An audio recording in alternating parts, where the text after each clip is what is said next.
আসসালামু আলাইকুম, স্বাগতম জানাচ্ছি বিবিসি নিউজ আন্তর্জাতিক সংবাদে। শুরুতেই সংবাদ শিরোনাম, এরপর বিস্তারিত।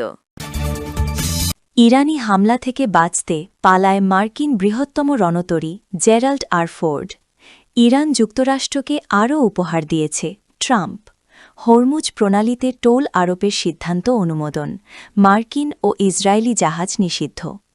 ইরানের প্রধান তেল রপ্তানি কেন্দ্র খার্ক দ্বীপ যেভাবে দখলে নিতে চান ট্রাম্প। দর্শক, এতক্ষণ শুনছিলেন সংবাদ শিরোনাম। এখন বিস্তারিত।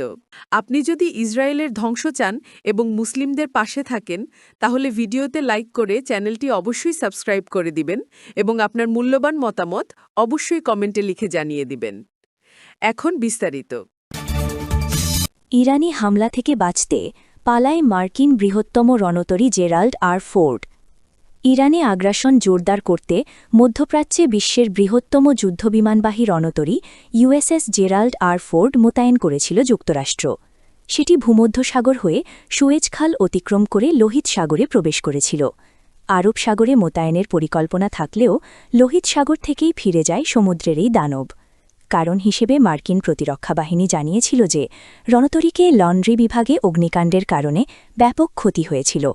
এ কারণে সেটি মেরামতের জন্য গ্রিসের বন্দর হয়ে ক্রোয়েশিয়ায় চলে গেছে। ইরান যুক্তরাষ্ট্রকে আরও উপহার দিয়েছে ট্রাম্প। মধ্যপ্রাচ্যে যুদ্ধ পঞ্চম সপ্তাহে গড়ানোর সঙ্গে সঙ্গে মার্কিন প্রেসিডেন্ট ডোনাল্ড ট্রাম্প ইঙ্গিত দিয়েছেন যে আমেরিকা ইরানের তেল দখল করতে পারে এবং তেহরানের প্রধান তেল রপ্তানি কেন্দ্র খার্ক দ্বীপ কবজায় নিতে পারে। ফিনান্সিয়াল টাইমসকে দেওয়া এক সাক্ষাৎকারে মার্কিন সশস্ত্র বাহিনীর প্রধান বলেন, তার পছন্দ হল তেল দখল করা। তিনি ইরানে এই সামরিক হামলাকে এই বছরের শুরুর দিকে ভেনেজুয়েলায় চালানো অভিযানের সঙ্গে তুলনা করেন, যেখানে লাতিন আমেরিকার নেতা নিকোলাস মাদুরোকে অপহরণ করার পর ওয়াশিংটন দেশটির তেল শিল্পের নিয়ন্ত্রণ নিয়েছিল। হরমুজ প্রণালীতে টোল আরোপের সিদ্ধান্ত অনুমোদন, মার্কিন ও ইসরায়েলি জাহাজ নিষিদ্ধ। হরমুজ প্রণালী দিয়ে চলাচলকারী জাহাজের ওপর টোল আরোপের একটি পরিকল্পনা অনুমোদন করেছে। মধ্যপ্রাচ্যে চলমান যুদ্ধের মাত্রা তীব্র হওয়ায় এই গুরুত্বপূর্ণ জলপথে নিজেদের নিয়ন্ত্রণ আরও জোরদার করতেই এই উদ্যোগ নেওয়া হয়েছে। ওয়াল স্ট্রিট জার্নালের প্রতিবেদন থেকে জানা যায়, পরিকল্পনায় মার্কিন যুক্তরাষ্ট্র ও ইসরায়েলের যে কোনো জাহাজের হরমুজ প্রণালীতে চলাচল নিষিদ্ধ করার ব্যবস্থাও রাখা হয়েছে। পার্লামেন্টের নিরাপত্তা কমিশনের এক সদস্যের বারাত দিয়ে ইরানের রাষ্ট্রীয় টেলিভিশন জানিয়েছে, এই পরিকল্পনায় আর্থিক ব্যবস্থা ও রিয়াল ভিত্তিক টোল সিস্টেম চালু করা, ইরানের সার্বভৌম ভূমিকা বাস্তবায়ন এবং প্রণালীর অপর প্রান্তে থাকা ওমানের সঙ্গে সহযোগিতার বিষয়টি অন্তর্ভুক্ত রয়েছে। এর আগে ফার্স নিউজ এজেন্সি পার্লামেন্টের সিভিল অ্যাফেয়ার্স কমিটির চেয়ারম্যানের বারাত দিয়ে জানিয়েছিল, হরমুজ প্রণালী দিয়ে যাতায়াতকারী জাহাজগুলোর নিরাপত্তা নিশ্চিত করতে ইরানের ফি আদায় করা উচিত। ইরানের প্রধান তেল রপ্তানি কেন্দ্র খার্ক দ্বীপ যেভাবে দখলে নিতে চান ট্রাম্প। পারস্য উপসাগরের উত্তরে অবস্থিত ইরানের প্রধান তেল রপ্তানি কেন্দ্র খার্ক দ্বীপ নিয়ন্ত্রণে নেওয়ার জন্য সেখানে সেনা পাঠানোর সম্ভাবনা সম্পর্কে ইঙ্গিত দিয়েছেন মার্কিন প্রেসিডেন্ট ডোনাল্ড ট্রাম্প। এখন প্রশ্ন হচ্ছে, এই পরিকল্পনার পেছনের কারণ কি, কিভাবে এটি কার্যকর করা হবে এবং এর সঙ্গে কী ধরনের ঝুঁকি যুক্ত থাকতে পারে। দীর্ঘদিন ধরে খার্ক দ্বীপ ইরানের তেল রপ্তানির প্রধান কেন্দ্র হিসেবে ব্যবহৃত হয়ে আসছে।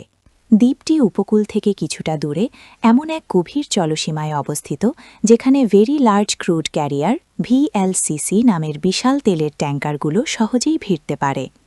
প্রতিটি ট্যাঙ্কারে প্রায় ২০ লাখ ব্যারেল তেল পরিবহন করা সম্ভব। ইরানের তেল রপ্তানির প্রায় ৯০% এই খার্ক দ্বীপের মাধ্যমে সম্পন্ন হয়। ১৯৮০-র দশকে ইরান ইরাক যুদ্ধের সময় ইরাকি বিমানবাহিনী এই দ্বীপে ধারাবাহিক হামলা চালিয়েছিল।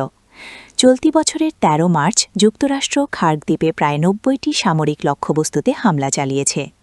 তবে যুক্তরাষ্ট্র তেলের অবকাঠামোকে সরাসরি লক্ষ্যবস্তু করা থেকে বিরত ছিল।